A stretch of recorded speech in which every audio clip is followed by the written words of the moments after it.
আজকের এই সমাবেশে আমরা 10টা দাবি উত্থাপন করেছি। তার মধ্যে একটি হলো বগুড়াবাসীর জন্য, আর বাকি 9টি হলো জাতীয় দাবি। বগুড়াবাসীর যে দাবিটি উত্থাপন করা হয়েছে সেটি হলো যে আপনারা জানেন যে বগুড়ার যে ইংরেজি নাম সেটি BOGRA ছিল পূর্বে। কারণ সম্রাট নাসিরউদ্দিন বলবনের পুত্র বগরা খানের নামানুসারে এই জেলার নামকরণ করা হয়েছিল যে বগরা।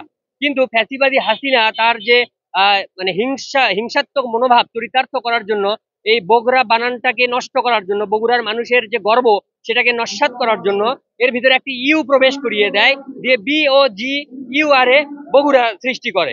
তো এই যে এই বানানটাকে অবিলম্বে আবার পূর্বের বানানে প্রতিস্থাপন করতে হবে। এবং আপনারা জানেন যে এই ফ্যাসিবাদী সরকারের সময় বগুড়ার ছেলেমেয়েরা, শিক্ষার্থীরা তারা যে কোনো চাকরি ক্ষেত্রে সহ বিভিন্ন জায়গায় নানা রকম বৈষম্যের শিকার হয়েছে।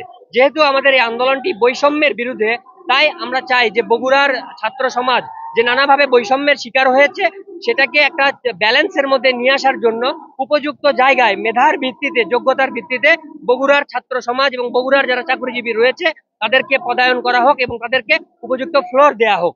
এছাড়া আরো যে 9টি দাবি করেছি তার মধ্যে একটি হলো যে হতাহতদের পূর্ণাঙ্গ তালিকা করতে হবে, সুচিকিৎসার ব্যবস্থা করতে হবে। এই আন্দোলনে যারা, দ্বিতীয় দফা যেটি, এই আন্দোলনে নিহত যারা তাদেরকে রাষ্ট্রীয়ভাবে শহীদ ঘোষণা করতে হবে। এই এই শহীদ পরিবারকে স্থায়ীভাবে মাসিক ভাতার ব্যবস্থা করতে হবে। এই আন্দোলনে যারা পঙ্গু হয়েছে পঙ্গুদের পুনর্বাসন এবং চাকুরির ব্যবস্থা করতে হবে।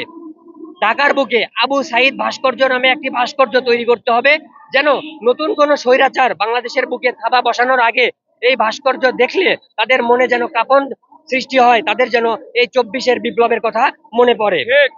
বর্তমানে বাংলাদেশে যে একটি অচল সংবিধান রয়েছে সেই অচল সংবিধানটিকে আস্থা করে নিক্ষেপ করে মানুষের আশা আকাঙ্ক্ষার প্রতিফলন ঘটায় এমন একটি সুন্দর সংবিধান তৈরি করতে হবে। বিচার বিভাগের প্রকৃত স্বাধীনতা নিশ্চিত করতে হবে। কোন দলীয় সরকার বিচার বিভাগের স্বাধীনতা নিশ্চিত করবে না, কারণ সরকারি দলের গুন্ডারা যে তারা নানাভাবে লুটপাট করে খায়, তারা যে অন্যায় অনিয়ম করে, এটা বাধাগ্রস্ত হবে যদি বিচার বিভাগ প্রকৃত স্বাধীন হয়। সে কারণে এই সরকারকেই এই বিচার বিভাগের প্রকৃত স্বাধীনতা নিশ্চিত করতে হবে। রাষ্ট্রের যে 3টি অঙ্গ, বিচার বিভাগ, আইন বিভাগ এবং শাসন বিভাগ, এগুলোর মধ্যে চেক অ্যান্ড ব্যালেন্স সৃষ্টি করতে হবে।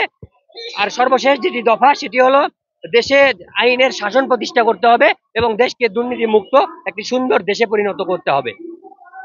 আজকের আমাদের মূল প্রতিপাদ্য ছিল এই 10টি বিষয়।